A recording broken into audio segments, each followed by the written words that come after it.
बंदी छोड़ सतगुरु रामपाल जी परमेश्वर जी की जय हो।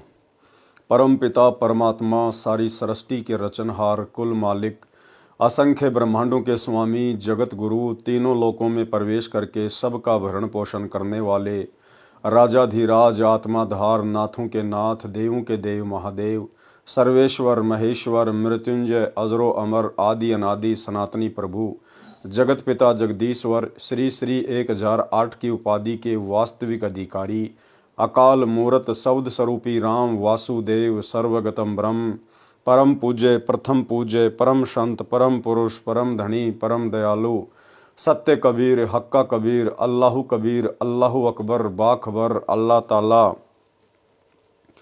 जगत के तारणहार जगत के मुक्तिदाता जगत के जगन्नाथ हारे के सहारे हिंदुओं के राम मुसलमानों के अल्लाह सिखों के वाहेगुरु ईसाइयों के मसीह दया के सागर दयानिधि करुणा के सागर करुणानिधि स्वयंभू परिभू संकट मोचन कष्ट हरण मंगल करण दुख भंजन अविगत कबीर निर्विकार निर्विषम परमात्मा अलय अलेख सतगुरु आदि अनादि सतगुरु असली मर्यादा पुरुषोत्तम असली राम असली कृष्ण असली घनश्याम असली मुरारी राजाओं के राजा महाराजाओं के महाराजा शहंशाहों के शहंशाह सम्राटों के सम्राट भगवानों के भगवान अल्लाहों के अल्लाह प्रभुओं के प्रभु मसीहाओं के मसीह सच्चे वाहिगुरु बाबाओं के बाबा पीरों के पीर सेठों के सेठ जगत सेठ सावड़सा सेठ सर्वगुण संपन्न अनंत कोटि कलाओं के स्वामी अनंत कोटि ब्रह्मांडों के नायक योगियों में महायोगी ध्यानियों में महाध्यानी सिद्धों में परम सिद्ध ज्ञानियों में तत्वज्ञानी ब्रह्मज्ञानी महाज्ञानी परम ज्ञानी सर्वश्रेष्ठ ज्ञानी विज्ञानी युवा कबीर समर्थ कबीर असमवात अमित ओजा सच्चे रहनुमा करीम अल्लाह सुभान अल्लाह दुनिया के अंतिम पैगंबर 8 सितंबर 1951 से गांव धनाना जिला सोनीपत हरियाणा भारतवर्ष की पावन भूमि पे प्रकट रियल कल की भगवान श्री नारायण साकार हरि श्री बाबा साहेब शब्द स्वरूपी राम संत श्रोमणी सतगुरु रामपाल जी परमेश्वर जी के चरण कमल में साध संगति से जुड़े हुए देश विदेश से आप और हम सभी सत्सेवक भाई बहनों का अनंत कोटि दंडवत प्रणाम। सत्साई भाई और बहनों दया पूज्य गुरुदेव की सारी सृष्टि के मालिक सतगुरु रामपाल जी भगवान की जिनके शुभ आशीर्वाद से विशेष आशीर्वाद से आप और हम सभी सत्सेवक भाई बहन साध संगति से जुड़कर अपनी आत्मा के कल्याण हेतु भक्ति मार्ग पर गुरुदेव के तत्व ज्ञान को आधार बनाकर दृढ़ता के साथ निरंतर आगे की ओर बढ़ रहे हैं। भाई और बहनों कलयुग में परमेश्वर ने विशेष रजा बख्शी है साध संगति शुरू करवा के, क्योंकि साध संगति सतगुरु रामपाल जी परमेश्वर जी के भक्ति मार्ग का ट्रेनिंग सेंटर है। यहाँ पे आत्माओं को फिल्टर किया जाता है, ज्ञान आधार से गुरु की पहचान करवाई जाती है और जो भाव पूर्ण मोक्ष प्राप्ति के लिए गुरु के प्रति एक भगत के अंदर होने चाहिए वो भाव केवल साध संगति से जुड़कर ही पैदा किए जा सकते हैं। तो जो आत्मा अभी तक साध संगति से जुड़ चुकी हैं उनका परम सौभाग्य जो निरंतर भक्ति मार्ग पर आगे की ओर बढ़ रही हैं। तो भाई और बहनों पूज्य गुरुदेव भगवान के कर कमल से लिखित पवित्र पुस्तक कबीर सागर के सरलार्थ के ऊपर वीडियो बनाने की श्रृंखला जारी है। इस श्रृंखला में आज हमारा ये 54 नंबर का वीडियो है। प्रत्येक वीडियो में गुरुदेव भगवान के आशीर्वाद से आप और हमें कुछ न कुछ भक्ति मार्ग से संबंधित विशेष ज्ञान सुनने को मिलता है, जो ज्ञान गुरुदेव किसी कारणवश आप और हम भगत भाई बहनों की तुच्छ बुद्धि के स्तर को देखते हुए सार्वजनिक तौर पर सत्संगों में नहीं कह सके, वो ज्ञान गुरुदेव ने अपने कर कमल से लिखित पुस्तकों में छुपा के रख दिया, लिख कर रख दिया, जो अब समय आने पर साध संगति के माध्यम से धीरे धीरे उजागर हो रहा है और इस गूढ़ ज्ञान को सुनकर समझकर हमारी आत्मा गदगद हो रही है। तो भाई और बहनों अब हम आगे बढ़ते हैं पूज्य गुरुदेव जी के कर कमल से लिखित पवित्र पुस्तक कबीर सागर के सरलार्थ पर। वीडियो नंबर 54 और कबीर सागर का सरलार्थ पेज नंबर 517। कबीर परमेश्वर जी का कलयुग में अवतरण। लेखक के शब्दों में, लेखक कौन? परम पूज्य सतगुरु रामपाल जी परमेश्वर जी। बंदी छोड़ कबीर परमेश्वर जी ने द्वापर युग में अपने प्रिय शिष्य सुदर्शन वाल्मीकि जी को शरण में लिया था। भगत सुदर्शन जी के माता पिता ने परमेश्वर कबीर जी के ज्ञान को स्वीकार नहीं किया था, जिनके नाम थे, पिताजी का नाम था भिखुराम तथा माताजी का नाम था सुखवंती। जिस समय दोनों माता तथा पिता शरीर त्याग गए तो भगत सुदर्शन जी अत्यंत व्याकुल रहने लगे, भक्ति भी कम करते थे। अंतर्यामी करुणामय जी द्वापर युग में कबीर परमेश्वर करुणामय नाम से लीला कर रहे थे। उन्होंने अपने भगत के मन की बात जानकर पूछा, हे भगत सुदर्शन, आपको कौन सी चिंता सता रही है? क्या माता पिता का वियोग सता रहा है या कोई अन्य पारिवारिक परेशानी है? मुझे बताइए। भाई और बहनों, जो गलतियां आप और हम सभी परमेश्वर की आत्माएं सतयुग से लेकर कलयुग की प्रथम पीढ़ी तक करती आई हैं, जिन गलतियों के कारण हम मोक्ष के अधिकारी नहीं बन पाए, आज हमने उन तमाम गलतियों को गुरुदेव के तत्व ज्ञान को आधार बनाकर निकालना होगा। भगत सुदर्शन जब उनके माता पिताजी ने शरीर त्यागा तो उसके बाद वो व्याकुल रहने लगा, अपने माता पिता की चिंता में खोया खोया सा रहता था। गुरुदेव भगवान कह रहे हैं कि वो भक्ति भी कम करने लग गया था। भाई और बहनों, वर्तमान में हमने परमेश्वर को इस प्रकार की शिकायत का कोई मौका नहीं देना है। सौभाग्य यदि हमारे माता पिता भक्ति पर लग जाते हैं तो, अन्यथा बेटा हो या बेटी हो जिनको परमेश्वर का ज्ञान प्राप्त हो चुका है, शरण नसीब हो चुकी है, वे कोई कसर नहीं छोड़ते हैं अपने माता पिता को समझाने में, रिश्तेदारों को समझाने में। यदि माता पिता गुरुदेव की शरण में आ जाते हैं तो बहुत अच्छी बात है। यदि किसी कारण से अपने कमजोर संस्कारों की वजह से शरण में नहीं आ पाते हैं तो उपदेशी भगत ने, चाहे बहन हो या भाई हो, अपने माता पिता की बिल्कुल भी चिंता नहीं करनी है। हाँ, एक बेटा बेटी होने के नाते हमारा जो फर्ज है उनके साथ प्रेम पूर्वक व्यवहार करना, प्रेम से बोलना, अच्छा खिलाना, अच्छा पहनाना, वो हम करेंगे। परंतु आध्यात्मिक स्तर पर जब माता पिता का शरीर छूट जाए तो हमने बिल्कुल भी चिंता नहीं करनी है कि माताजी गधी बनेगी या गधा बनेगी, नरक में जाएगी या स्वर्ग में जाएगी। क्योंकि हम भाई बहनों ने हमारा जो फर्ज था उनके बेटा बेटी होने के नाते वो हमने पूरा निभाया। हमने उनको परमात्मा से जोड़ने का पूरा प्रयास किया, उनके आत्म कल्याण के लिए हमने उनको बहुत समझाया, परंतु वो नहीं माने तो इसमें आप और हमारा कोई दोष नहीं है। गुरुदेव भगवान ने बताया कि यहाँ पर कोई किसी का सगा संबंधी नहीं है, सब एक दूसरे के साथ पूर्व जन्म के ऋण संबंधों के कारण जुड़े हुए हैं। इसलिए माता का अपना अलग संस्कार था, पिता का अपना अलग संस्कार था, बेटा बेटी का अपना अलग संस्कार होता है। हम तो केवल अपना माता पिता समझते हैं, बेटा बेटी समझते हैं, लेकिन असल में वो सब परमात्मा की आत्मा है और परमात्मा को पता होता है कि कौन आत्मा कब इस ज्ञान को ग्रहण करेगी, किस आत्मा का कब वो शुभ दिन आएगा जिस दिन वो अपनी भक्ति पूरी करके सतलोक के लिए प्रस्थान करेगी। तो जिस प्रकार से असंख्य जन्म भटकने के बाद बार बार अनेक युगों में, अनेक जन्मों में गुरुदेव भगवान की शरण में आने के बाद आप और हम उनके ज्ञान को नहीं समझ पाए और हर बार कोई न कोई गलती करके मोक्ष से वंचित रह गए, उसी प्रकार भाई और बहनों आने वाले समय में जो हमारे माता पिता हैं, जो गुजर गए हैं या वर्तमान में जिंदा हैं, जब उनका कोई शुभ समय आएगा, शुभ संस्कार आएगा, तो ये परमात्मा उनको भी अपनी शरण में अवश्य लेगा। और जैसे हमें अनेक युगों के बाद साफ करके सतलोक के लिए तैयार किया है, ऐसे ही अपनी उन आत्माओं को भी परमात्मा तैयार करेगा। इसलिए हमने ये ज्ञान हो जाने के बाद ज़्यादा से ज़्यादा स्वयं के आत्म कल्याण की चिंता होनी चाहिए, ना कि अनुपदेशी परिवार के किसी भी सदस्य की। लेकिन यहाँ पर भगत सुदर्शन जी बहुत ज़्यादा व्याकुल रहने लगे, चिंतित रहने लगे। लेकिन परमात्मा तो अंतर्यामी है, भला उनसे कौन क्या छुपा सकता है। अपने भगत के मन की बात जानकर पूछा, हे भगत सुदर्शन, आपको कौन सी चिंता सता रही है? क्या माता पिता का वियोग सता रहा है या कोई अन्य पारिवारिक परेशानी है? मुझे बताइए। भगत सुदर्शन जी ने कहा, हे बंदी छोड़, हे अंतर्यामी, आप सर्वज्ञ हैं, आप बाहर भीतर की सर्व स्थिति से परिचित हैं। हे प्रभु, मुझे मेरे माता पिता के निधन का दुख नहीं है, क्योंकि वे बहुत वृद्ध हो चुके थे। आपने बताया है कि यह 5 तत्व का पुतला एक दिन नष्ट होना है। मुझे चिंता सता रही है कि मेरे माता पिता अत्यंत पुण्यात्मा, दयालु तथा धर्मात्मा थे।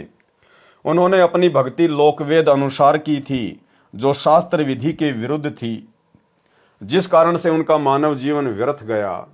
अब पता नहीं किस प्राणी की योनि में कष्ट उठा रहे होंगे। आपसे नम्र निवेदन है, आपका दास चाहता है कि कभी मेरे माता पिता मानव शरीर प्राप्त करें तो उन्हें अपनी शरण में लेना परमेश्वर, तथा उन्हें भी भवसागर से काल ब्रह्म के लोक से पार करना मेरे दाता। मुझे यही चिंता सता रही है। भाई और बहनों, हमने तो बिल्कुल भी चिंता नहीं करनी है। गुरुदेव कहते हैं, चिंता तो हरि नाम की और न चिंता दास, और जो कोई चिंता नाम बिना सोए काल की फांस। ये काल हमें लपेट लेगा अगर अंत समय में जरा भी चिंता किसी भी धन संपत्ति, बेटा बेटी, पोते या किसी भी वस्तु में रह गई तो। आज हमें गुरुदेव ने बिल्कुल संशय रहित कर दिया है। यदि आपके माता पिता ने नाम नहीं लिया है या आपके किसी अन्य परिवार के सदस्य ने नाम नहीं लिया है, और यदि आप मर्यादा में रह के भक्ति कर रहे हैं और गुरुदेव के बताए अनुसार 5 यज्ञ कर रहे हैं, दान धर्म कर रहे हैं, तो आपकी भक्ति के प्रतिफल में, आपके दान और पुण्य के प्रतिफल में परमेश्वर कभी न कभी किसी न किसी जन्म में आपके अन्य परिवार के सदस्यों को भी अपनी शरण में लेगा। और आपके जो पूर्वज थे, आपकी पीछे की 7 पीढ़ियों तक को मानव जन्म देगा परमात्मा। यदि परिवार में एक सदस्य उपदेशी है और दृढ़ता के साथ भक्ति पर लगा हुआ है, तो गुरुदेव भगवान ने बताया उसकी पिछली 7 पीढ़ियों तक को ये परमात्मा मनुष्य जन्म देगा, भले वो किसी भी योनि में भटक रहे हैं। और आगे आने वाली 101 पीढ़ियों को ये परमात्मा पार करेगा, उनका मोक्ष करेगा, उद्धार करेगा। तो भाई और बहनों, हमने चिंता केवल अपने आत्म कल्याण की रखनी है, किसी अन्य की नहीं। मुझे यही चिंता सता रही है। परमेश्वर कबीर जी ने सोचा कि ये भोला भगत सुदर्शन माता पिता के मोह में फंसकर काल जाल में ही रहेगा। काल ब्रह्म ने मोह रूपी पास बहुत दृढ़ बना रखा है। यह विचार कर परमेश्वर कबीर जी ने कहा, हे भगत सुदर्शन, आप चिंता मत करो, मैं आपके माता पिता को अवश्य शरण में लूंगा तथा पार करके ही दम लूंगा। आप सत्य लोक जाओ, ये चिंता छोड़ो। परमेश्वर कबीर जी के आश्वासन के पश्चात भगत सुदर्शन जी सत्य साधना करके सत्य लोक को गया, पूर्ण मोक्ष प्राप्त किया।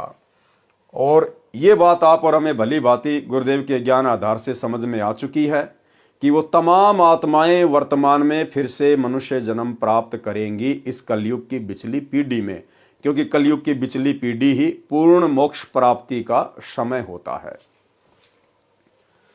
भगत सुदर्शन के माता पिता वाले जीवों के कलयुग के अन्य मानव जन्मों की जानकारी।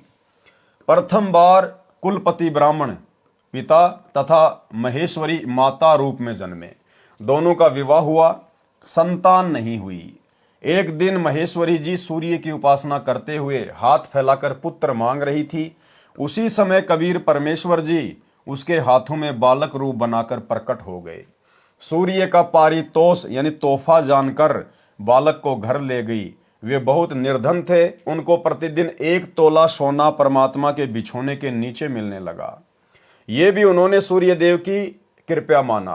5 वर्ष की आयु का होने पर उनको भक्ति बताई, परंतु बालक जानकर उनको परमात्मा की एक बात पर भी विश्वास नहीं हुआ। उस जन्म में उन्होंने परमात्मा को नहीं पहचाना, जिस कारण से परमेश्वर कबीर जी बालक रूप अंतर ध्यान हो गए। दोनों पति पत्नी पुत्र मोह में व्याकुल हुए। परमात्मा की सेवा के फलस्वरूप उनको अगला जन्म भी मानव का मिला। चंदवारा शहर में पुरुष का नाम चंदन तथा स्त्री का नाम उर्धा था। ब्राह्मण कुल में जन्म हुआ। दोनों निसंतान थे। एक दिन उर्धा सरोवर पर स्नान करने गई। वहां कबीर परमेश्वर जी कमल के फूल पर शिशु रूप धारण करके विराजमान हुए। उर्धा बालक कबीर जी को उठाकर घर ले गई। लोक लाज के कारण चंदन ने पत्नी से कहा कि इस बालक को जहां से लाई थी वहीं छोड़कर आ, कुल के लोग मजाक करेंगे। दोनों पति पत्नी परमात्मा को लेकर जल में डालने चले तो परमात्मा उनके हाथों से गायब हो गए। दोनों बहुत व्याकुल हुए। परमात्मा का पारितोष न लेने के भय से सारी आयु रोते रहे। अगला जन्म भी मानव का हुआ। कथा इस प्रकार है। ये तीसरे जन्म की कथा लिख रहे हैं परमात्मा आगे भगत सुदर्शन के माता पिता की। भगत सुदर्शन वाल्मीकि के माता पिता वाले जीवों को कलयुग में तीसरा मानव शरीर प्राप्त हुआ। भारतवर्ष के काशी शहर में सुदर्शन के पिता वाले जीव ने एक ब्राह्मण के घर जन्म लिया तथा गौरी शंकर नाम रखा गया, तथा सुदर्शन जी की माता वाले जीव ने भी एक ब्राह्मण के घर कन्या रूप में जन्म लिया तथा सरस्वती नाम रखा। युवा होने पर दोनों का विवाह हुआ। गौरी शंकर ब्राह्मण भगवान शिव का उपासक था तथा शिव पुराण की कथा करके भगवान शिव की महिमा का गुणगान किया करता था।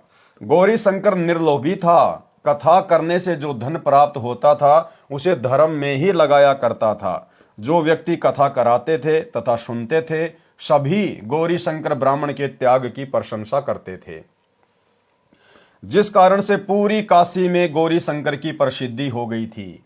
अन्य स्वार्थी ब्राह्मणों का कथा करके धन एकत्रित करने का धंधा बंद हो गया। इस कारण से वे ब्राह्मण उस गौरी शंकर ब्राह्मण से ईर्ष्या रखते थे। इस बात का पता मुसलमानों को लगा कि ये गौरी शंकर ब्राह्मण काशी में हिंदू धर्म के प्रचार को जोर शोर से कर रहा है, इसको किस तरह बंद करें। मुसलमानों को पता चला कि काशी के सभी ब्राह्मण गौरी शंकर से ईर्ष्या रखते हैं। इस बात का लाभ मुसलमानों ने उठाया। गौरी शंकर व सरस्वती के घर के अंदर अपना पानी छिड़क दिया। अपना जूठा पानी उनके मुख पर लगा दिया, कपड़ों पर भी छिड़क दिया तथा आवाज लगा दी कि गौरी शंकर तथा सरस्वती मुसलमान बन गए हैं। पुरुष का नाम नूर अली उर्फ नीरू तथा स्त्री का नाम नियामत उर्फ नीमा रखा। अन्य स्वार्थी ब्राह्मणों को पता चला तो उनका दाव लग गया। उन्होंने तुरंत ही ब्राह्मणों की पंचायत बुलाई तथा फैसला कर दिया कि गौरी शंकर तथा सरस्वती मुसलमान बन गए हैं। अब इनका ब्राह्मण समाज से कोई नाता नहीं रहा है। इनका गंगा में स्नान करने, मंदिर में जाने तथा हिंदू ग्रंथों को पढ़ने पर प्रतिबंध लगा दिया गया है। गौरी शंकर अर्थात नीरू जी कुछ दिन तो बहुत परेशान रहे। जो कथा करके धन आता था उसी से घर का निर्वाह चलता था। उसके बंद होने से रोटी के भी लाले पड़ गए। नीरू ने विचार करके अपने निर्वाह के लिए कपड़ा बुनने का कार्य प्रारंभ किया, जिस कारण से जुलाहा कहलाया। कपड़ा बुनने से जो मजदूरी मिलती थी उसे अपना तथा अपनी पत्नी का पेट पालता था। जिस समय धन अधिक आ जाता तो उसको धर्म में लगा देता था। एक शिक्षा है भाई और बहनों। 650 साल पहले नीरू और नीमा जिन्होंने कबीर परमेश्वर के मुंह बोले पालक माता पिता की भूमिका निभाई, वो वैसे ही बहुत ज्यादा निर्धन थे, गरीब थे। कपड़ा बुन के अपना रोजी रोटी का काम चलाया करते थे। और गुरुदेव कह रहे हैं कि ऐसी स्थिति में भी यदि कभी कभार कपड़ा बुनने के कारण थोड़ा बहुत पैसा ज्यादा आ जाता था तो वो संचय नहीं करते थे, वो वापस धर्म में लगा दिया करते थे, भंडारे में लगा दिया करते थे। उन्होंने अपने घर पर कभी धन का संचय नहीं किया। ये शिक्षा वर्तमान में आप और हम भगत भाई बहनों ने लेनी है कि हम वर्तमान समय में क्या कर रहे हैं। जिस समय धन अधिक आ जाता था तो उसको धर्म में लगा देता था। विवाह को कई वर्ष बीत गए थे, उनको कोई संतान नहीं हुई। दोनों पति पत्नी ने बच्चे होने के लिए बहुत अनुष्ठान किए, साधु संतों का आशीर्वाद भी लिया, परंतु कोई संतान नहीं हुई। हिंदुओं द्वारा उन दोनों का गंगा नदी में स्नान करना बंद कर दिया गया था। उनके निवास स्थान से लगभग 4 किलोमीटर दूर एक लहर तारा नामक सरोवर था, जिसमें गंगा नदी का ही जल लहरों के द्वारा नीची पटरी के ऊपर से उछल कर आता था, इसलिए उस सरोवर का नाम लहर तारा पड़ा। उस तालाब में बड़े बड़े कमल के फूल उगे हुए थे। मुसलमानों ने गौरी शंकर का नाम नूर अली रखा, जो उर्फ नाम से नीरू कहलाया, तथा पत्नी का नाम नियामत रखा, जो उर्फ नाम से नीमा कहलाई। नीरू नीमा भले ही मुसलमान बन गए थे, परंतु अपने हृदय से साधना भगवान शंकर जी की ही करते थे तथा प्रतिदिन सवेरे सूर्योदय से पूर्व लहर तारा तालाब में स्नान करने जाते थे। ज्येष्ठ मास की शुक्ल पूर्णमासी विक्रमी संवत 1455 सन 1398 सोमवार को भी ब्रह्म मुहूर्त ब्रह्म मुहूर्त का समय सूर्योदय से लगभग 1.5 घंटा पहले होता है। ब्रह्म मुहूर्त में स्नान करने के लिए जा रहे थे। नीमा रास्ते में भगवान शंकर से प्रार्थना कर रही थी कि हे दीनानाथ, आप अपने दासों को भी एक बच्चा बालक दे दो। आपके घर में क्या कमी है प्रभु, हमारा भी जीवन सफल हो जाएगा। दुनिया के व्यंग सुन सुनकर आत्मा दुखी हो जाती है। मुझ पापिन से ऐसी कौन सी गलती किस जन्म में हुई है जिस कारण से मुझे बच्चे का मुख देखने को तरसना पड़ रहा है। हमारे पापों को क्षमा करो प्रभु, हमें भी एक बालक दे दो। नीमा अपने इष्ट भगवान शंकर से प्रार्थना करती जा रही है कि हे प्रभु, आपके घर में क्या बच्चों की कमी है, हमें भी एक बालक दे दो। हे प्रभु, हमारे से कौन से जन्म में क्या गलती हुई है जो हम निसंतान हैं। अब भाइयों और बहनों, ये कथा सुनकर आप और हमें तो पता चल ही गया कि इन आत्माओं को परमात्मा द्वापर युग में मिले थे। ये सुदर्शन सुपच के माता पिता थे, लेकिन इन्होंने परमात्मा की भक्ति को स्वीकार नहीं किया, ये गलती। फिर अगले जन्म में इनको परमात्मा मिले, लेकिन इन्होंने परमात्मा के ज्ञान को बिल्कुल भी स्वीकार नहीं किया, ये गलती। फिर अगले जन्म में परमात्मा इनको एक कमल के फूल पर मिले और परमेश्वर ने बहुत कोशिश की ज्ञान समझाने की, लेकिन नहीं माने, ये गलती। अब भाइयों और बहनों, जिस प्रकार से आप और हमें छोटी सी ये कथा सुनने से उनके पिछले जन्मों की गलतियां पता चल गई हैं। अब सोचिए, आप और हम तो जीव हैं।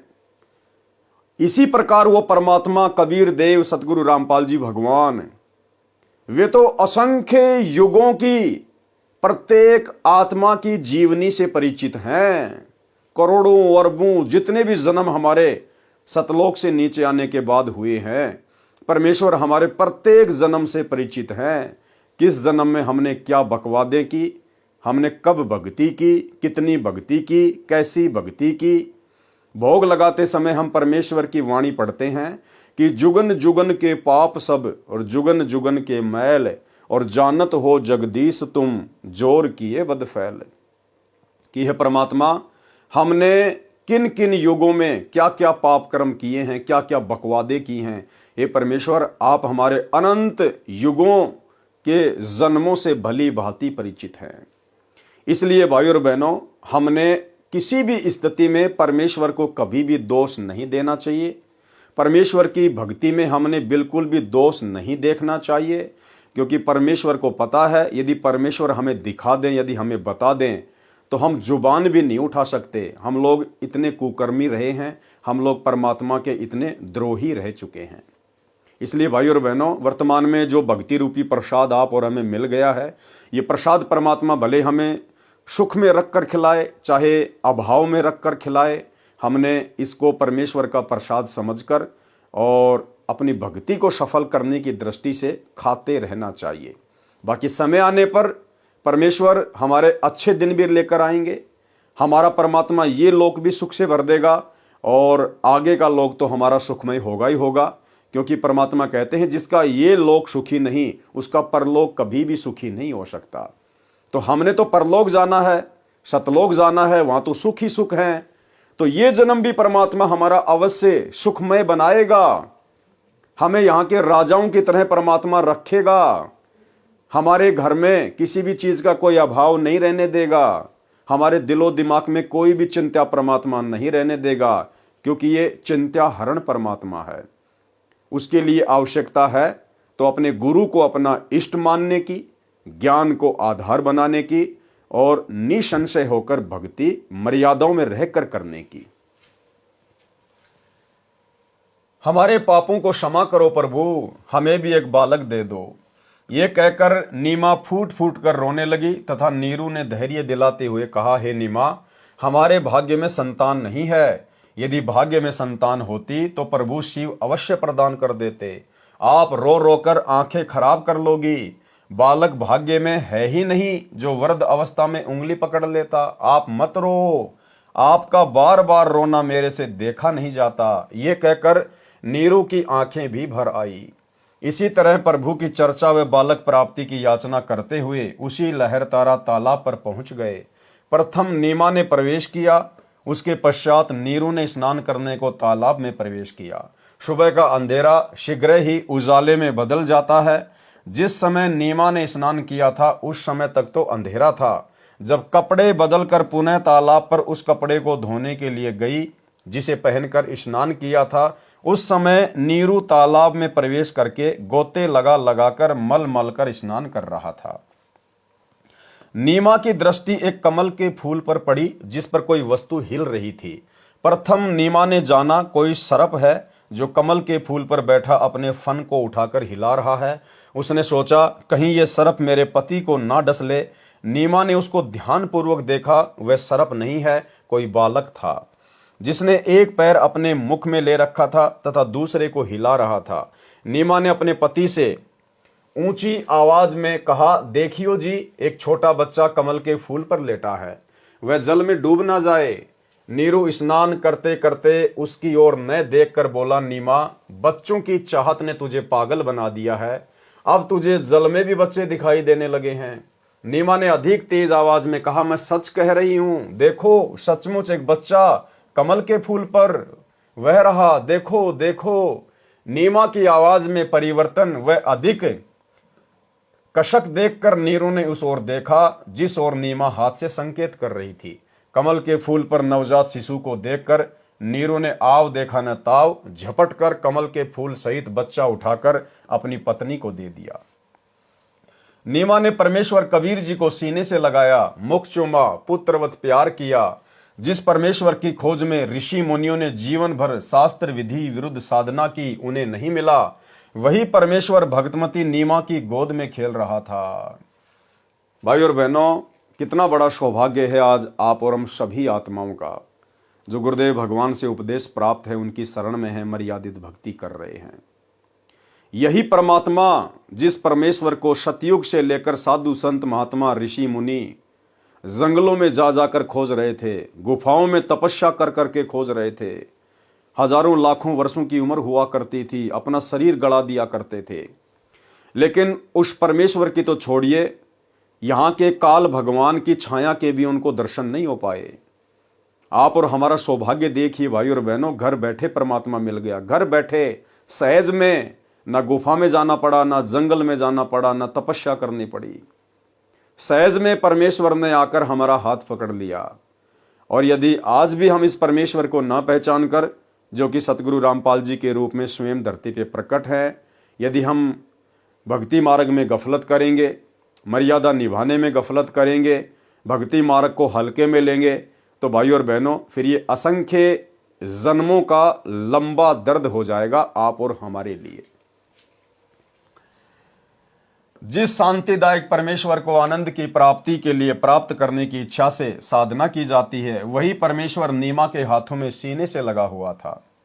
उस समय जो शीतलता व आनंद का अनुभव भगवती नीमा को हो रहा होगा, उसकी कल्पना ही नहीं की जा सकती है। नीरू स्नान करके जल से बाहर आया। नीरू ने सोचा यदि हम इस बच्चे को नगर में ले जाएंगे तो शहरवासी हम पर शक करेंगे, सोचेंगे कि ये किसी के बच्चे को चुरा कर लाए हैं, कहीं हमें नगर से निकाल ना दें। इस डर से नीरू ने अपनी पत्नी से कहा, नीमा, इस बच्चे को यहीं छोड़ दे, इसी में अपना हित है। नीमा बोली, हे पतिदेव, ये भगवान शंकर का दिया खिलौना है। इस बच्चे ने पता नहीं मुझ पर क्या जादू कर दिया है कि मेरा मन इस बच्चे के वश हो गया है। मैं इस बच्चे को नहीं त्याग सकती। नीरू ने नीमा को अपने मन की बात से अवगत करवाया, बताया कि ये बच्चा नगरवासी हमसे छीन लेंगे, पूछेंगे कहां से लाए हो, हम कहेंगे लहर तारा तालाब में कमल के फूल पर मिला है।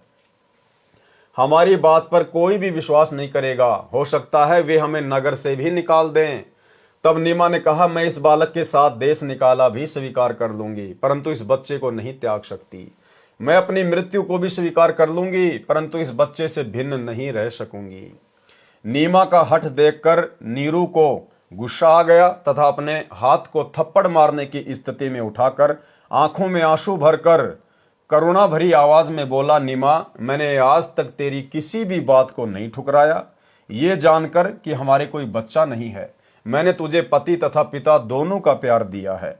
तू मेरे नम्र स्वभाव का अनुचित लाभ उठा रही है। आज मेरी स्थिति को न समझकर अपने हठी स्वभाव से मुझे कष्ट दे रही है। विवाहित जीवन में नीरू ने प्रथम बार अपनी पत्नी की ओर थप्पड़ मारने के लिए हाथ उठाया था तथा कहा कि या तो इस बच्चे को यहीं रख दे, वरना आज मैं तेरी बहुत पिटाई करूंगा। उसी समय नीमा के सीने से चिपके बालक रूपधारी परमेश्वर बोले, हे नीरू, आप मुझे अपने घर ले चलो, आप पर कोई आपत्ति नहीं आएगी।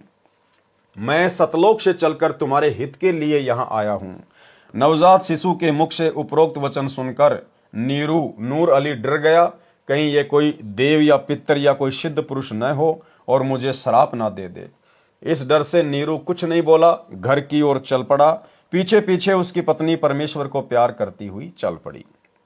प्रतिदिन की तरह ज्येष्ठ मास की पूर्णमासी विक्रमी संवत 1455 1398 ईस्वी सोमवार को भी एक अष्टानंद नामक ऋषि, जो स्वामी रामानंद ऋषि जी के शिष्य थे, काशी शहर से बाहर बने लहरतारा तालाब के स्वच्छ जल में स्नान करने के लिए प्रतिदिन की तरह गए। ब्रह्म मुहूर्त का समय था। ब्रह्म मुहूर्त का समय सूर्योदय से लगभग 1.5 घंटा पूर्व का होता है। ऋषि अष्टानंद जी ने लहरतारा तालाब में स्नान किया। वे प्रतिदिन वही बैठकर कुछ समय अपनी पाठ पूजा किया करते थे। ऋषि अष्टानंद जी ध्यान मगन होने की चेष्टा कर रहे थे। उसी समय उन्होंने देखा कि आकाश से एक प्रकाश पुंज नीचे की ओर आता दिखाई दिया। वह इतना तेज प्रकाश था, उसे ऋषि जी की चरम दृष्टि सहन नहीं कर सकी। जिस प्रकार आंखें सूर्य की रोशनी को सहन नहीं कर पाती, सूर्य के प्रकाश को देखने के पश्चात आंखें बंद करने पर सूर्य का आकार दिखाई देता है, उसमें प्रकाश अधिक नहीं होता। इसी प्रकार प्रथम बार परमेश्वर के प्रकाश को देखने से ऋषि जी की आंखें बंद हो गई। बंद आंखों में शिशु को देखकर फिर से आंखें खोली। ऋषि अष्टानंद जी ने देखा कि वह प्रकाश लहरतारा तालाब पर उतर गया है, जिससे पूरा सरोवर प्रकाशमान हो गया तथा देखते ही देखते वह प्रकाश जलाशय के एक कोने में सिमट गया। ऋषि अष्टानंद जी ने सोचा, यह कैसा दृश्य मैंने देखा? ये मेरी भक्ति की उपलब्धि है या मेरा दृष्टि दोष है? इसके विषय में गुरुदेव स्वामी रामानंद जी से पूछूंगा। ये विचार करके ऋषि अष्टानंद जी अपनी शेष साधना को छोड़कर अपने पूज्य गुरुदेव के पास गए। स्वामी रामानंद जी को सर्व घटनाक्रम बताकर पूछा, हे गुरुदेव, ये मेरी भक्ति की उपलब्धि है या मेरी भ्रमणा है? मैंने प्रकाश आकाश से नीचे की ओर आते देखा, जिसे मेरी आंखें सहन नहीं कर सकी। आंखें बंद हुई तो नवजात शिशु दिखाई दिया। पुनः आंखें खोली तो उस प्रकाश से पूरा जलाशय ही जगमगा गया। उसके पश्चात वह प्रकाश उस तालाब के कोने में सिमट गया। मैं आपसे कारण जानने की इच्छा से अपनी साधना बीच में ही छोड़कर आया हूं। कृपया मेरी शंका का समाधान कीजिए। ऋषि रामानंद स्वामी जी ने अपने शिष्य अष्टानंद से कहा, हे ब्राह्मण, ये न तो तेरी भक्ति की उपलब्धि है, न आपका दृष्टि दोष ही है। इस प्रकार की घटनाएं उस समय होती हैं जिस समय ऊपर के लोकों से कोई देव पृथ्वी पर अवतारण धारण करने के लिए आते हैं। वह किसी स्त्री के गर्भ में निवास करता है, फिर बालक रूप धारण करके नर लीला करके अपना अपेक्षित कार्य पूर्ण करता है। कोई देव ऊपर के लोकों से आया है, वह काशी नगर में किसी के घर जन्म लेकर अपना प्रारब्ध पूरा करेगा। उपरोक्त वचनों द्वारा ऋषि रामानंद स्वामी जी ने अपने शिष्य अष्टानंद की शंका का समाधान किया। उन ऋषियों की यह धारणा थी कि सर्व अवतार गण माता के गर्भ से ही जन्म लेते हैं। बालक को लेकर नीरू तथा नीमा अपने घर जुलाहा मोहल्ला कॉलोनी में आई। जिस भी नर नारी ने नवजात शिशु रूप में परमेश्वर कबीर जी को देखा, वह देखता ही रह गया। परमेश्वर का शरीर अति सुंदर था। आंख जैसे कमल का फूल हो, घुंघराले बाल, लंबे हाथ, लंबी लंबी अंगुलियां, शरीर से मानो नूर झलक रहा हो। पूरी काशी नगरी में ऐसा अद्भुत बालक नहीं था। जो भी देखता वही अन्य को बताता कि नूर अली को एक बालक तालाब पर मिला है, आज ही उत्पन्न हुआ शिशु है। डर के मारे लोकलाज के कारण किसी विधवा ने डाला होगा। बालक को देखने के पश्चात उसके चेहरे से दृष्टि हटाने को दिल नहीं करता। आत्मा अपने आप खींची जाती है। पता नहीं बालक के मुख पर कैसा जादू है। पूरी काशी परमेश्वर के बालक रूप को देखने को उमड़ पड़ी। स्त्री पुरुष झुंड के झुंड बनाकर मंगल गान गाते हुए नीरू के घर बच्चे को देखने को आए। बच्चे कबीर परमेश्वर को देखकर हर कोई कह रहा था ये बालक तो कोई देवता का अवतार है, कोई कह रहा था ये तो साक्षात विष्णु जी ही आए लगते हैं, कोई कह रहा था ये भगवान शिव ही अपनी काशी नगरी को कृतार्थ करने को उत्पन्न हुए हैं, कोई कह रहा था ये तो किन्नर का अवतार है, कोई कह रहा था ये पितर नगरी से आया है। ये सर्व वार्ता सुनकर नीमा अप्रसन्न होकर कहती कि मेरे बच्चे के विषय में कुछ मत कहो, हे अल्लाह मेरे बच्चे की इनकी नजर से रक्षा करना। तुमने कभी बच्चा देखा भी है कि नहीं? ऐसे समूह के समूह मेरे बालक को देखने आ रहे हो। आने वाले स्त्री पुरुष बोले, हे नीमा हमने बालक तो बहुत देखे हैं परंतु आपके बालक जैसा नहीं देखा, इसलिए हम इसे देखने आए हैं। ऊपर अपने अपने लोकों से श्री ब्रह्मा जी, श्री विष्णु जी तथा श्री शिव जी भी झांक कर देखने लगे। काशी के वासियों के मुख से अपने में से श्री ब्रह्मा, श्री विष्णु तथा श्री शिव में से यह एक बालक होने की बात सुनकर बोले कि यह बालक तो किसी अन्य लोक से आया है, इसके मूल स्थान से हम भी अपरिचित हैं, परंतु है बहुत शक्ति युक्त, कोई सिद्ध पुरुष है। शिशु कबीर परमेश्वर का नामांकन यानी परमात्मा का नामकरण करना। नीरू अर्थात नूर अली तथा नीमा पहले हिंदू ब्राह्मण ब्राह्मणी थे, इस कारण लालचवश ब्राह्मण लड़के का नाम रखने आए। उसी समय काजी मुसलमान अपनी पुस्तक कुरान शरीफ को लेकर लड़के का नाम रखने के लिए आ गए। उस समय दिल्ली में मुगल बादशाहों का शासन था जो पूरे भारतवर्ष पर शासन करते थे, जिस कारण हिंदू समाज मुसलमानों से दबता था। काजियों ने कहा लड़के का नामकरण हम मुसलमान विधि से करेंगे, अब ये मुसलमान हो चुके हैं। ये कहकर काजियों में मुख्य काजी ने कुरान शरीफ पुस्तक को कहीं से खोला। उस पेज पर प्रथम पंक्ति में प्रथम नाम कबीरन लिखा था। काजियों ने सोचा कबीर नाम का अर्थ बड़ा होता है, इस छोटे जाति जुलाहे अर्थात धानक के बालक का नाम कबीर रखना शोभा नहीं देगा।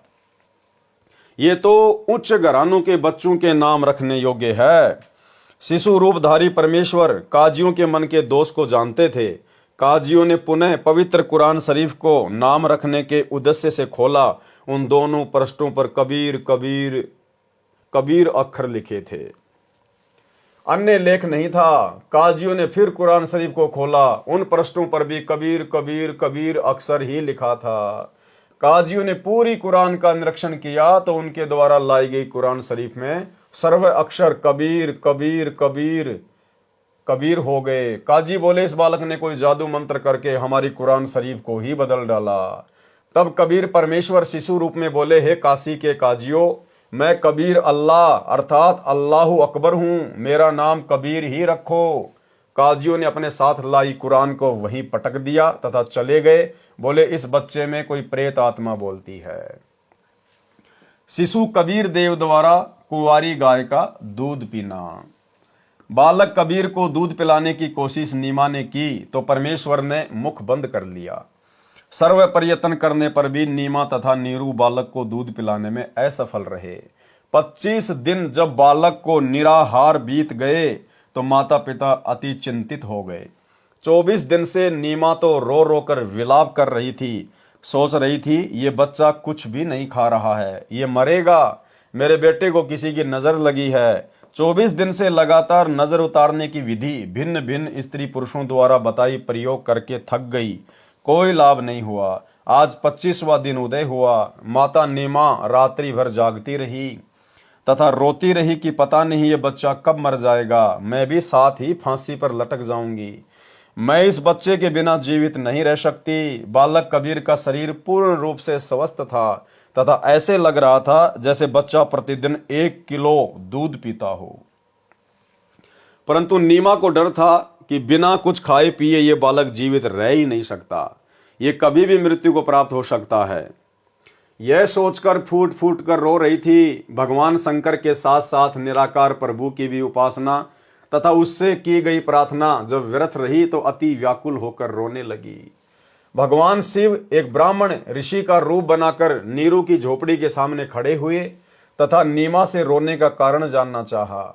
नीमा रोती रही, हिचकियां लेती रही। संत रूप में खड़े भगवान शिव जी के अति आग्रह करने पर नीमा रोती रोती कहने लगी, हे ब्राह्मण, मेरे दुख से परिचित होकर आप भी दुखी हो जाओगे। फकीर वेशधारी शिव भगवान बोले, हे माई, कहते हैं अपने मन का दुख दूसरे के समक्ष कहने से मन हल्का हो जाता है। हो सकता है आपके कष्ट को निवारण करने की विधि भी प्राप्त हो जाए। आंखों में आंसू, जीवा लड़खड़ाते हुए गहरे सांस लेते हुए नीमा ने बताया, हे महात्मा जी, हम निसंतान थे। 25 दिन पहले हम दोनों प्रतिदिन की तरह काशी में लहर तारा तालाब पर स्नान करने जा रहे थे। उस दिन जेठ मास की शुक्ल पूर्णिमासी की सुबह थी। रास्ते में मैंने अपने इष्ट भगवान शंकर से पुत्र प्राप्ति की हृदय से प्रार्थना की थी। मेरी पुकार सुनकर दीनदयाल भगवान शंकर जी ने उसी दिन एक बालक लहर तारा तालाब में कमल के फूल पर हमें दिया। बच्चे को प्राप्त करके हमारे हर्ष का कोई ठिकाना नहीं रहा। ये हर्ष अधिक समय तक नहीं रहा। इस बच्चे ने दूध नहीं पिया। सर्व प्रयत्न करके हम थक चुके हैं। आज इस बच्चे को 25वां दिन है, कुछ भी आहार नहीं किया है। ये बालक मरेगा, इसके साथ ही मैं आत्महत्या करूंगी। मैं इसकी मृत्यु की प्रतीक्षा कर रही हूँ। सर्व रात्रि बैठकर तथा रो रो कर व्यतीत की है। मैं भगवान शंकर से प्रार्थना कर रही हूँ कि हे भगवान, इससे अच्छा तो ये बालक ना देते। अब इस बच्चे में इतनी ममता हो गई है कि मैं इसके बिना जीवित नहीं रह सकूंगी। नीमा के मुख से सर्व कथा सुनकर साधु रूपधारी भगवान शंकर ने कहा, आपका बालक मुझे दिखाइए। नीमा ने बालक को पालने से उठाकर ऋषि के समक्ष प्रस्तुत किया।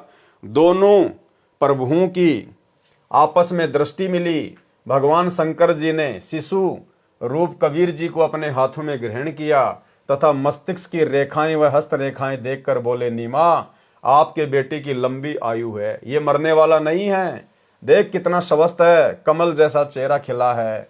नीमा ने कहा, हे विप्रवर, बनावटी सांत्वना से मुझे संतोष होने वाला नहीं है। बच्चा दूध पिएगा तो मुझे सुख की सांस आएगी। 25 दिन के बालक का रूप धारण किए परमेश्वर कबीर जी ने भगवान शिव से कहा, हे भगवान, आप इन्हें कहो एक कुंवारी गाय लाए। आप उस कुंवारी गाय पर अपना आशीर्वाद भरा हाथ रखना, वह दूध देना प्रारंभ कर देगी। मैं उस कुंवारी गाय का दूध पीऊंगा। वह गाय आजीवन बिना ब्याए अर्थात कुंवारी रहकर ही दूध दिया करेगी। उस दूध से मेरी परवरिश होगी। परमेश्वर कबीर जी तथा भगवान शंकर शिव जी की 7 बार चर्चा हुई। शिवजी ने नीमा से कहा, आपका पति कहाँ है? नीमा ने अपने पति को पुकारा। वह भीगी आंखों से उपस्थित हुआ तथा ब्राह्मण को प्रणाम किया। ब्राह्मण ने कहा, नीरू, आप एक कुंवारी गाय लाओ, वह दूध देवेगी। उस दूध को यह बालक पिएगा। नीरू कुंवारी गाय ले आया तथा साथ में कुम्हार के घर से एक ताजा छोटा घड़ा 4 किलोग्राम क्षमता का मिट्टी का पात्र भी ले आया। परमेश्वर कबीर जी के आदेश अनुसार विप्र रूपधारी शिवजी ने उस कुंवारी गाय की पीठ पर हाथ मारा जैसे थपकी लगाते हैं। गौ माता के थन लंबे लंबे हो गए तथा थनों से दूध की धार बह चली। नीरू को पहले ही वह पात्र थनों के नीचे रखने का आदेश दे रखा था। दूध का पात्र भरते ही थनों से दूध निकलना बंद हो गया। वह दूध शिशु रूपधारी कबीर परमेश्वर जी ने पिया। नीरू नीमा ने ब्राह्मण रूपधारी भगवान शिव के चरण लिए तथा कहा, आप तो साक्षात भगवान शिव के रूप हो। आपको भगवान शिव ने ही हमारी पुकार सुनकर भेजा है। हम निर्धन व्यक्ति आपको क्या दक्षिणा दे सकते हैं? हे विप्र, 24 दिनों से हमने कोई कपड़ा भी नहीं बुना है। विप्र रूपधारी भगवान शंकर बोले, साधु भूखा भाव का, धन का भूखा नहीं। जो है भूखा धन का, वो साधु भी नहीं। देखो भाई और बहनों, अभी वाणी है किसकी? ये वाणी कबीर परमात्मा की है। और गुरुदेव क्या कह रहे हैं कि विप्र रूपधारी भगवान शंकर बोले। वो कौन था विप्र रूपधारी भगवान शंकर? स्वयं कबीर परमात्मा ही अपने दूसरे रूप में थे। और फिर क्या वाणी बोली? साधु भूखा भाव का, धन का भूखा नहीं। जो कोई धन का भूखा वो साधु भी नहीं। इस वाणी को लिखकर गुरुदेव भगवान ने आप और हमें संकेत कर दिया कि वो कोई भगवान शंकर वंकर नहीं था। अरे वो सारी सृष्टि का भगवान है। क्या भगवान शंकर के आशीर्वाद से दूध देने वाली गाय का दूध पिएगा क्या? जो तीनों लोक उस परमपिता परमात्मा, देवों के देव महादेव कबीर देव सतगुरु रामपाल जी भगवान के आशीर्वाद से अपना भरण पोषण कर रहे हैं, तीनों लोकों के प्राणियों का पेट भर रहा है, क्या वो परमात्मा इन तीनों लोकों के भगवानों के आशीर्वाद से अपना पेट भरेगा क्या? तो ये वाणी यहाँ पर लिखकर गुरुदेव भगवान ने संकेत कर दिया कि भगवान शंकर के रूप में वो जो विप्र था वो खुद परमात्मा ही था। विप्र रूपधारी भगवान शंकर बोले, साधु भूखा भाव का, धन का भूखा नहीं, जो है भूखा धन का वह तो साधु नहीं। ये कहकर विप्र रूपधारी शिव जी वहां से प्रस्थान कर गए। ऋग्वेद मंडल 9 सूक्त 1 मंत्र 9, यहां पर उस पूर्ण परमेश्वर की महिमा लिखी हुई है कि जब वो पूर्ण परमात्मा कबीर देव इस पृथ्वी लोक पर अपनी अच्छी आत्माओं को भक्ति दृढ़ाने के लिए आता है, प्रकट होता है, वो जानबूझकर एक शिशु रूप में प्रकट होता है, एक लीला करता है। उस समय उस शिशु रूप में प्रकट कबीर परमेश्वर सतगुरु रामपाल जी भगवान की कवारी गायों के दूध से उनकी परवरिश होती है। उन कवारी गायों के थनों में दूध सतलोक से आता है। अन्यथा इस कबीर परमेश्वर के अलावा इस 21 ब्रह्मांड में और जितने भी भगवान हैं, ब्रह्मा विष्णु महेश है, दुर्गा है, काल है, 33 करोड़ देवी देवता हैं, अन्य साधु संत महात्मा आचार्य शंकराचार्य मंडलेश्वर हैं, आपको किसी के भी इतिहास में इस प्रकार की लीला देखने को नहीं मिलेगी। केवल एकमात्र कबीर परमात्मा, वो परमेश्वर चारों युगों में केवल एक एक जीवन इस प्रकार का जीकर दिखाता है, केवल वेदों में लिखी हुई अपनी महिमा को सत्य साबित करने के लिए। अन्यथा उस परमेश्वर को अपनी परवरिश के लिए कवारी गायों के दूध की आवश्यकता नहीं है। लेकिन परमेश्वर ने पहले ही वेदों में अपनी महिमा लिखवा दी कि जो पूर्ण परमात्मा है, जो कबीर देव है, जब वो धरती पर शिशु रूप में प्रकट होता है तो इस प्रकार से उसकी परवरिश की लीला होती है। इस बात को सत्य साबित करने के लिए परमेश्वर, जो वेदों में लिखी हुई बात है, इसको सत्य साबित करने के लिए केवल प्रत्येक युग की शुरुआत में परमात्मा इस प्रकार की लीला करते हैं। अन्यथा ये परमात्मा ना जाने पृथ्वी पर कितनी बार प्रकट होता है, कितनी बार अंतर ध्यान होता है, इसे किसी भी कुंवारी गाय के दूध की आवश्यकता नहीं पड़ती है। ऋग्वेद मंडल नंबर 9 सूक्त 1 मंत्र 9, ये जो श्लोक है ये लिखा हुआ है, ये इसका अनुवाद है। यहां गुरुदेव ने इसका भावार्थ किया हुआ है। पूर्ण परमात्मा अमर पुरुष जब लीला करता हुआ बालक रूप धारण करके स्वयं प्रकट होता है, सुख सुविधा के लिए जो आवश्यक पदार्थ शरीर वृद्धि के लिए चाहिए वह पूर्ति कुंवारी गायों द्वारा की जाती है। अर्थात उस समय कुंवारी गाय अपने आप दूध देती हैं, जिससे उस पूर्ण प्रभु की परवरिश होती है। यह घटना आपको ना श्री कृष्ण जी के जीवन में देखने को मिलेगी, ना श्री रामचंद्र जी के जीवन में देखने को मिलेगी, ना ब्रह्मा विष्णु महेश के जीवन में देखने को मिलेगी, ना 33 करोड़ देवी देवताओं के जीवन में देखने को मिलेगी। केवल कबीर परमेश्वर जो प्रत्येक युग की शुरुआत में इस प्रकार की लीला करके दिखाते हैं, वेदों में लिखी हुई अपनी महिमा को सत्य साबित करने के लिए।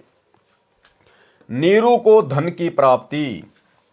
बालक की प्राप्ति से पूर्व दोनों जने पति पत्नी मिलकर कपड़ा बुनते थे। 25 दिन बच्चे की चिंता में कपड़ा बुनने का कोई कार्य नहीं कर सके, जिस कारण से कुछ कर्ज नीरू को हो गया। कर्ज मांगने वाले भी उसी 25वें दिन आ गए तथा बुरी भली कहकर चले गए।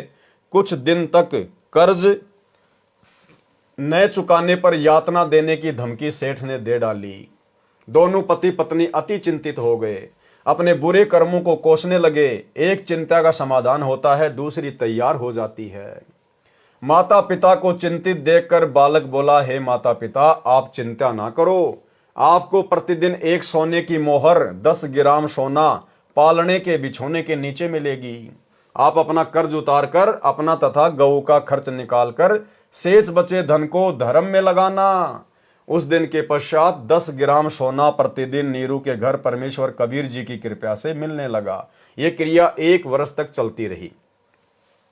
परमेश्वर कबीर जी ने मोहर सोने का सिक्का मिलने वाली लीला को गुप्त रखने को कहा था कि आप किसी को बताना मत इसके बारे में। एक दिन नीमा की प्रिय सखी उसी समय नीरू के घर पर आई, जिस समय वह कबीर जी को जगाने का प्रयत्न कर रही थी। नीमा की सखी ने वह सोने की मोहर देख ली तथा बोली, इतना सोना आपके पास कैसे आया?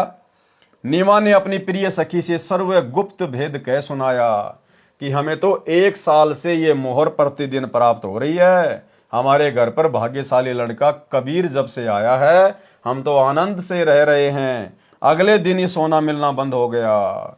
देखो, ये होता है परमात्मा के वचन को काटना। परमात्मा ने, कबीर देव ने कह दिया था कि इस गुप्त भेद को किसी से भी ना कहना, यानी वो परमात्मा का एक वचन हो गया। लेकिन नीमा ने परमेश्वर के वचन को तोड़ दिया, उसी दिन से सोना बंद हो गया।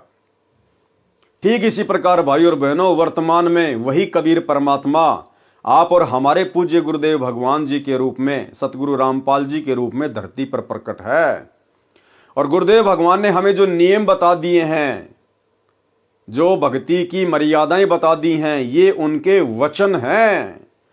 और यदि हमने उनके एक भी वचन को काटा, एक भी वचन को तोड़ा, उसी समय भाई और बहनों इस भक्ति से मिलने वाले लाभ हमारे बंद हो जाएंगे।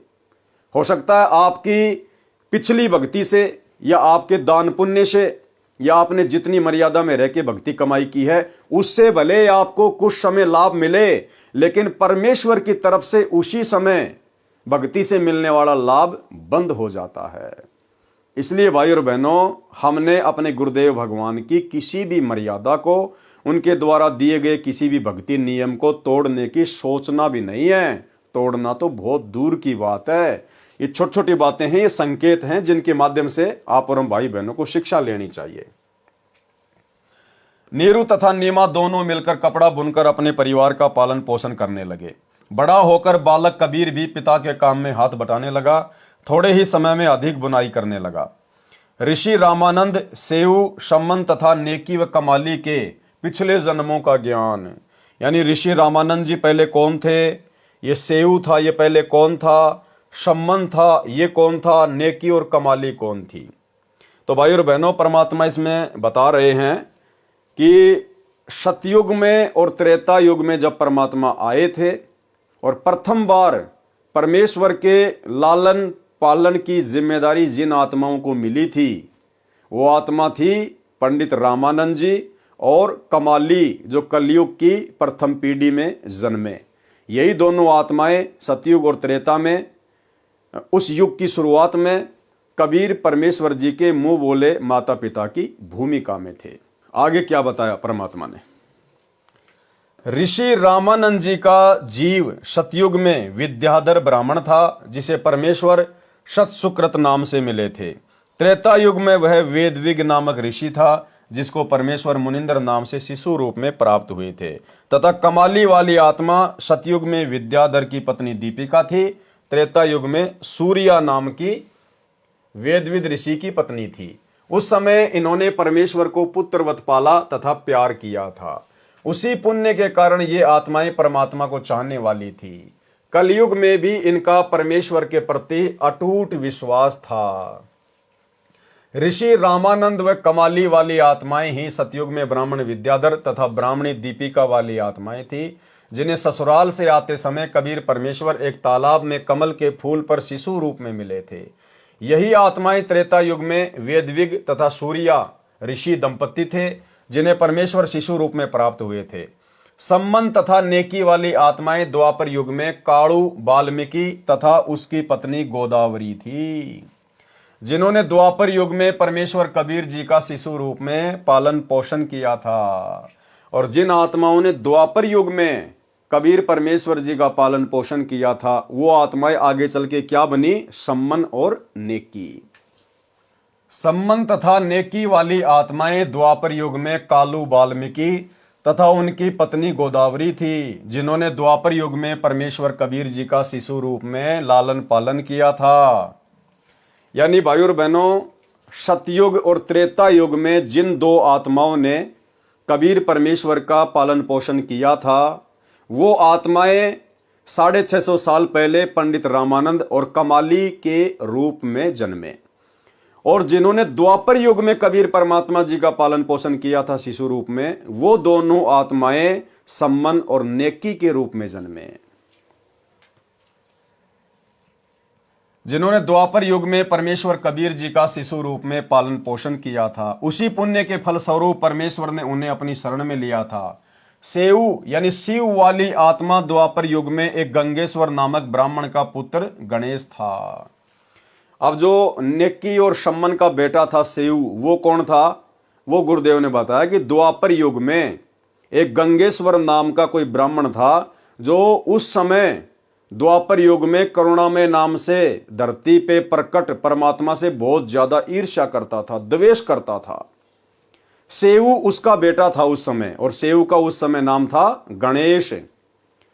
और जो गणेश था उसने कबीर परमात्मा की शरण ग्रहण कर ली थी, करुणामय ऋषि की। अपने माता पिता को भी समझाता था लेकिन वो नहीं माने। और वो जो सेऊ था उनका लगाव हो गया था द्वापर युग में जिन दो आत्माओं ने कबीर परमात्मा की सेवा की थी उनसे। और वो कहने लगा कि भाई यदि आप मेरे माता पिता होते तो कितना अच्छा होता, मैं कितनी अच्छी भक्ति करता, मेरा बाप तो मानता ही नहीं है। फिर उनका अपने समय अनुसार शरीर छूट गया।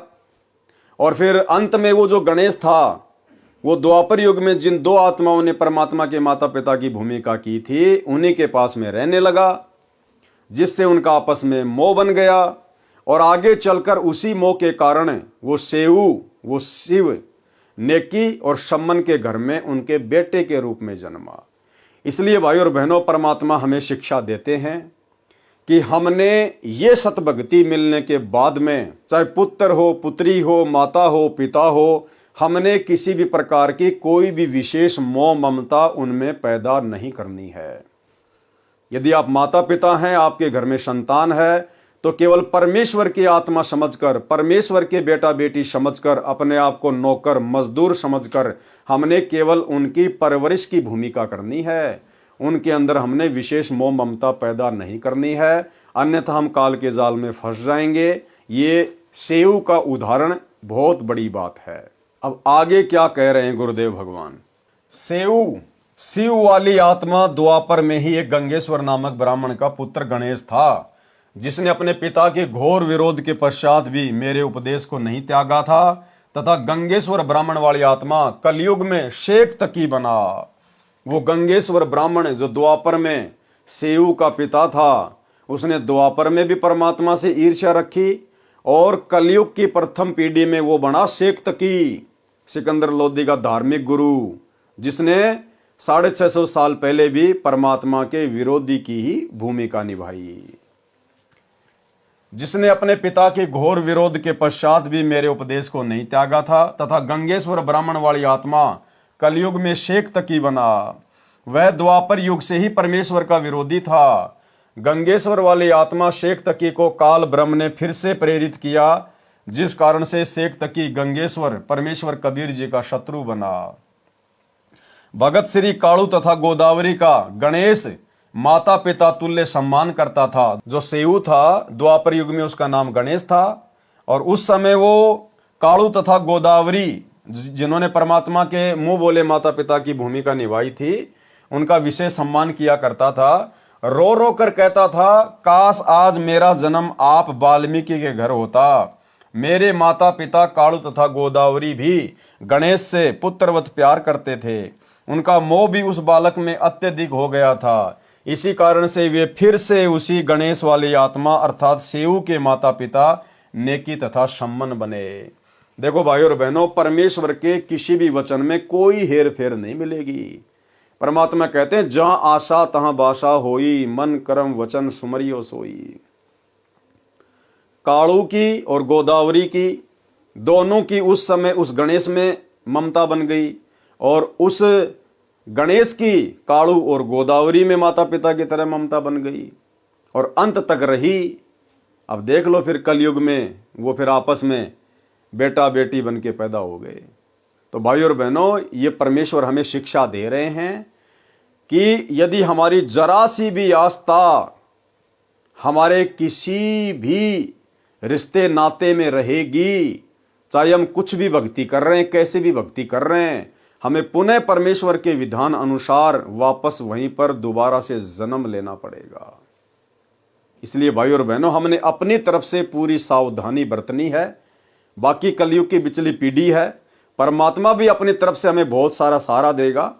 यदि हम मर्यादा में रह के भक्ति पर लगे रहेंगे तो भक्ति की शक्ति से और गुरुदेव के विशेष आशीर्वाद से, उनकी मेहर से अंत समय में ये परमात्मा हमारी किसी भी धन में, कार में, कोठी में, बेटा बेटी में, पोता पोती में, ये परमात्मा ध्यान जाने ही नहीं देगा।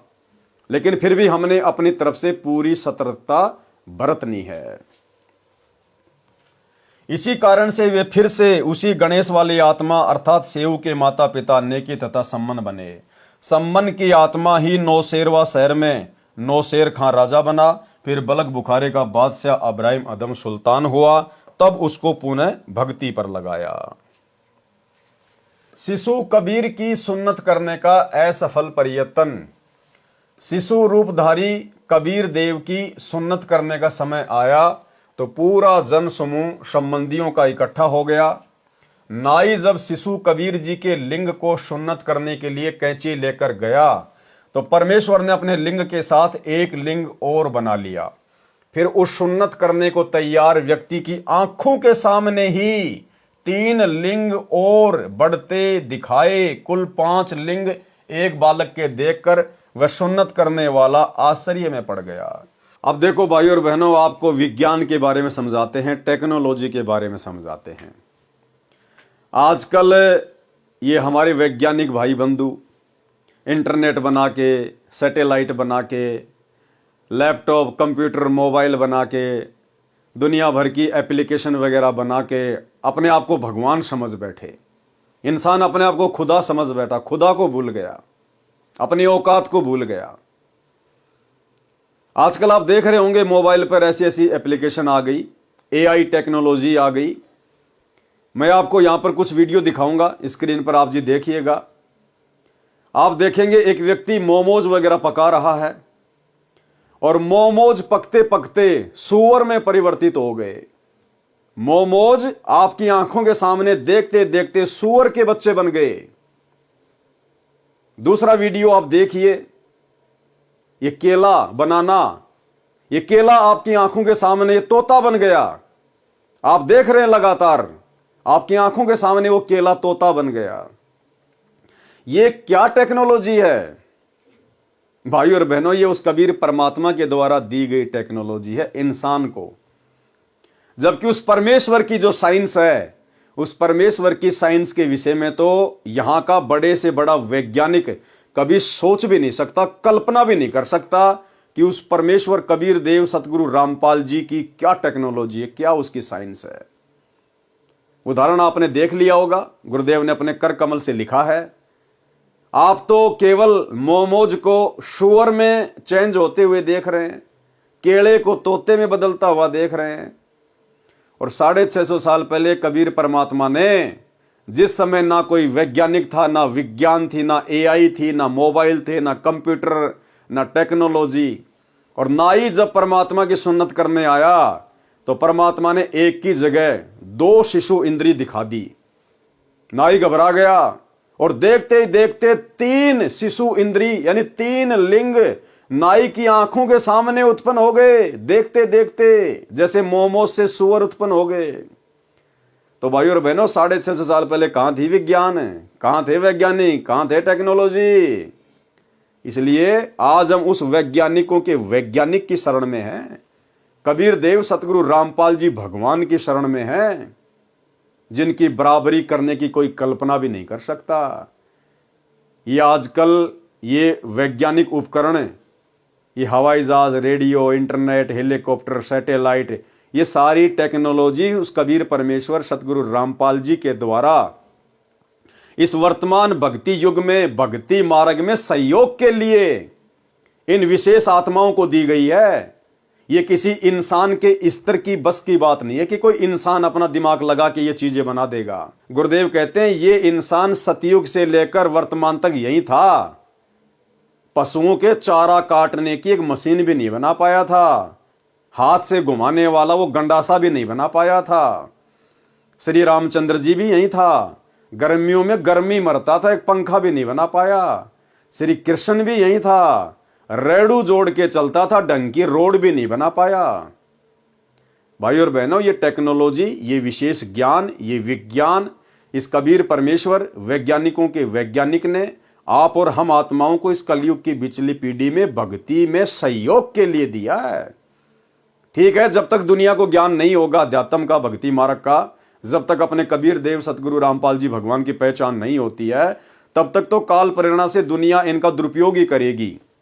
लेकिन जिस दिन ये ज्ञान पूरी दुनिया में फैलेगा, दुनिया को इस कल की भगवान की पहचान हो जाएगी, उस दिन भाई और बहनों परमेश्वर के द्वारा निर्मित करवाए गए ये सभी संसाधन, ये सभी उपकरण उनकी भक्ति में ही प्रयोग किए जाएंगे।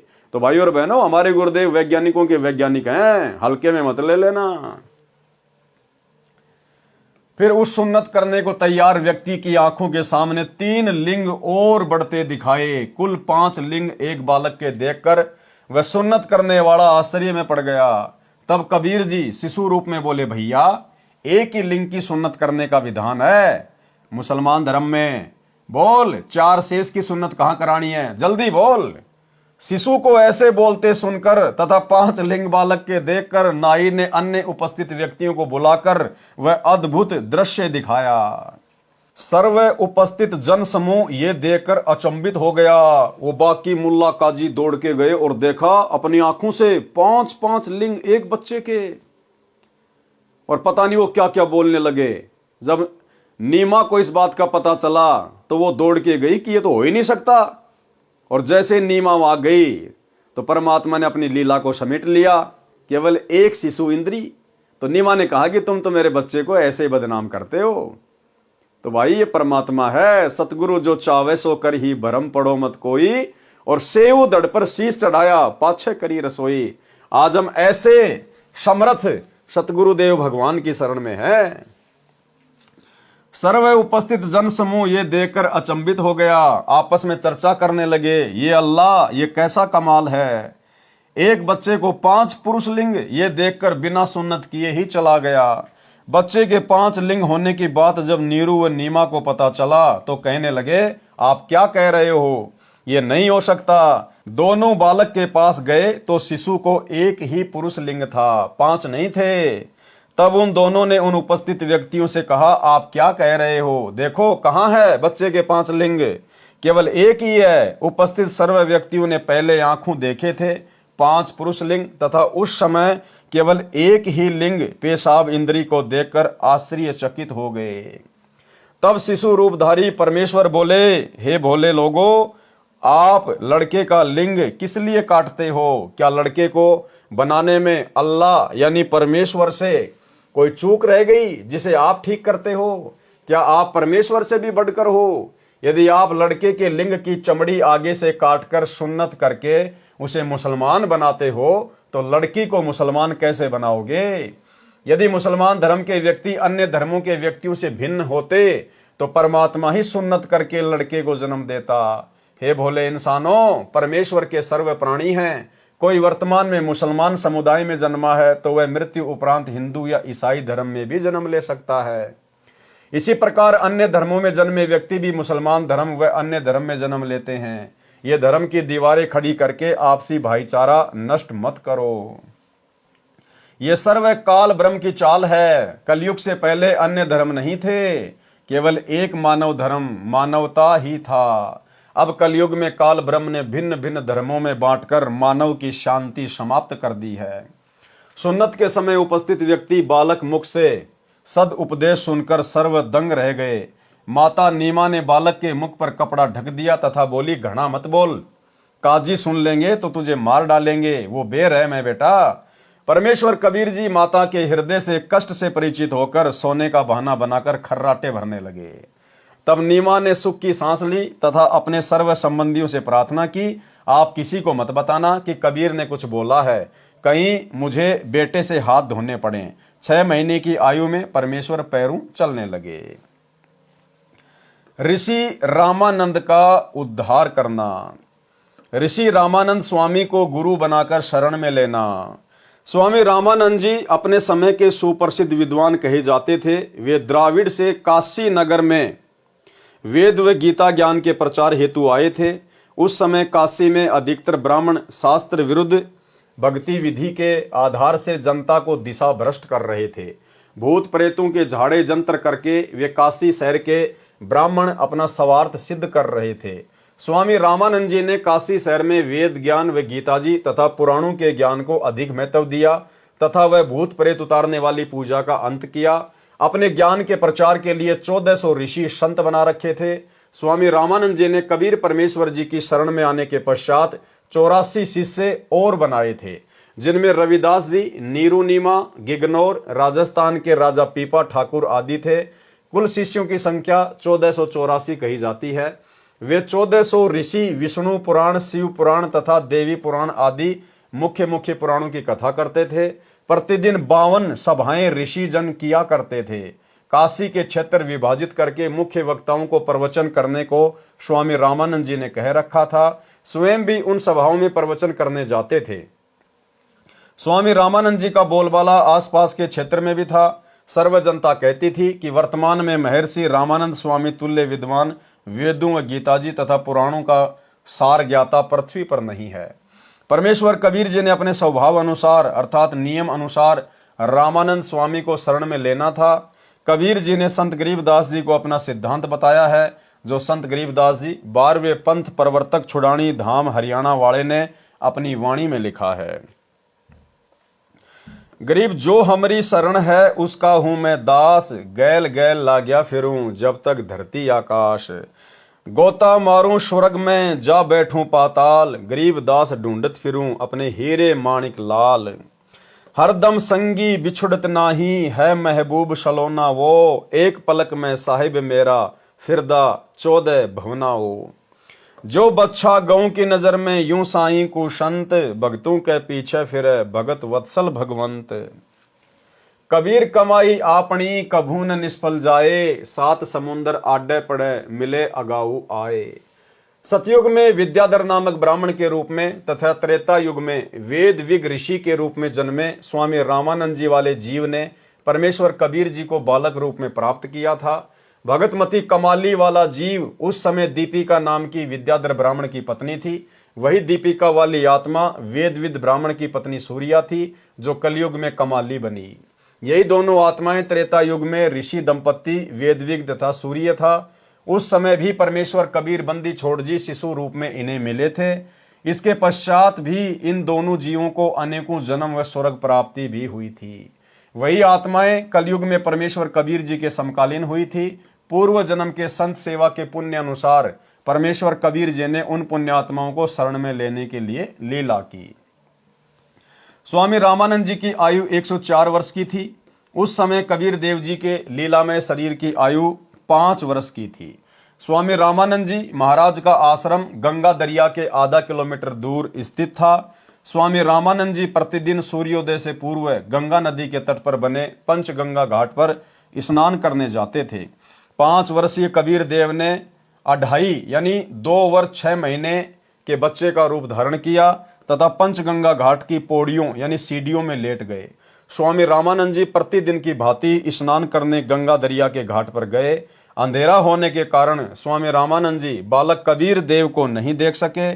स्वामी रामानंद जी के पैर की खड़ाऊ लकड़ी का जूता सीढ़ियों में लेटे बालक कबीर देव के सिर में लगी। बालक कबीर देव लीला करते हुए रोने लगे जैसे बच्चा रोता है। स्वामी रामानंद जी को ज्ञान हुआ कि उनका पैर किसी बच्चे को लगा है, जिस कारण से बच्चा पीड़ा से रोने लगा है। स्वामी जी बालक को उठाने तथा चुप करने के लिए शीघ्रता से झुके तो उनके गले की माला एक रुद्राक्ष की कंठी माला बालक कबीर देव के गले में डल गई, जिसे स्वामी रामानंद जी नहीं देख सके। स्वामी रामानंद जी ने बच्चे को प्यार से कहा, बेटा राम राम बोल, राम राम से सर्व कष्ट दूर हो जाता है। ऐसा कहकर बच्चे के सिर को सहलाया, आशीर्वाद देते हुए सिर पर हाथ रखा। बालक कबीर परमेश्वर अपना उद्देश्य पूरा होने पर चुप होकर पौड़ियों पर बैठ गए तथा एक शब्द गाया और चल पड़े। अब भाई और बहनों, ये बात कौन कहेगा कि वो 2.5 साल का बालक जब रामानंद जी ने कहा कि कोई बात नहीं बेटा, राम राम बोल, राम राम बोल, राम राम बोलने से सर्व कष्ट दूर होते हैं।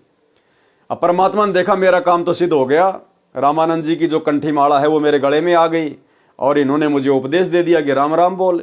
उसके बाद 2.5 वर्ष के बालक रूप में कबीर परमेश्वर सतगुरु रामपाल जी एक सीढ़ी पे जाके बैठ गए और पंडित रामानंद जी नहाने के लिए चले गए कि बेटा नहाने के बाद मैं तेरे माता पिता को ढूंढूंगा, उसके बाद तुझे पहुंचाऊंगा। अब वो 2.5 वर्ष के बालक रूप में कबीर परमात्मा ने फिर एक शब्द गाया। अब ये बातें कौन बता सकता है भाई और बहनों? वही बता सकता है जिसने 2.5 वर्ष के बालक की लीला की। तो सतगुरु रामपाल जी परमेश्वर जी ही वो कबीर भगवान है, कबीर परमात्मा है, जो उस समय काशी में कबीर परमेश्वर की भूमिका में थे और वर्तमान में जिन्होंने अपने कर कमल से इस पुस्तक को लिखा है।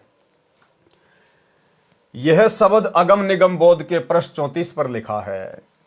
गुरु रामानंद जी समझ पकड़ियो मोरी बाही, जो बालक रुंझुनिया खेलत सो बालक हम नाई। कि रामानंद जी सोच समझ के मुझे अपना शिष्य बनाना, मैं वो बालक नहीं हूं जो बचपन में जो खिलौनों से खेलता है। गुरु रामानंद जी समझ पकड़ियो मेरी बाही, जो बालक रुंझुनिया खेलत सो बालक हम नाही। हम तो लेना सतका शोध, हम ना पाखंड पूजा चाही। कि मैं उस पाखंड पूजा का व्यापारी नहीं हूं जो आप अपने भक्तों को दे रहे हो।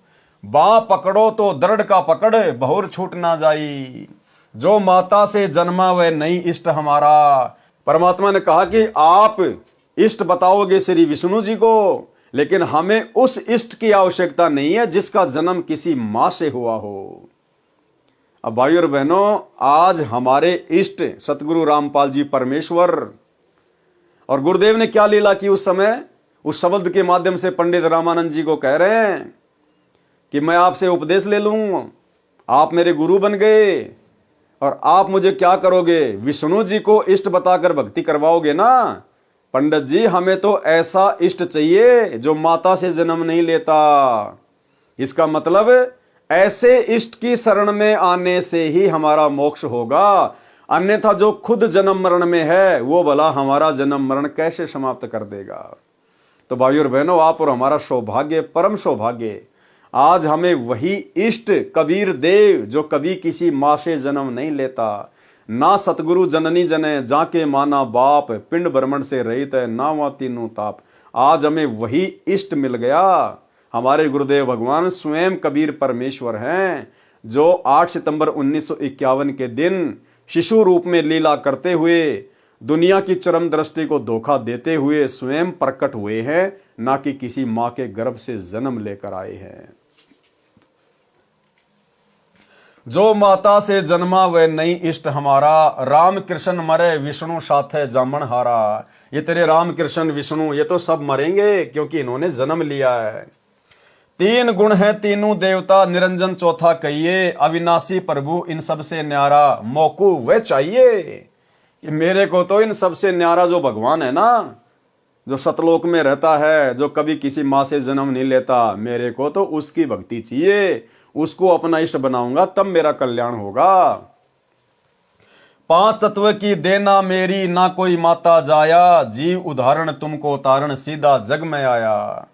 राम राम और ओम नाम ये सब काल कमाई, सत्य नाम दो मोरे सतगुरु तब काल जाल छुटाई। सत्य नाम बिन जन्मे मरे परम शांति नाही, सनातन धाम मिले न कभू भावे कोटि समाधि लाई।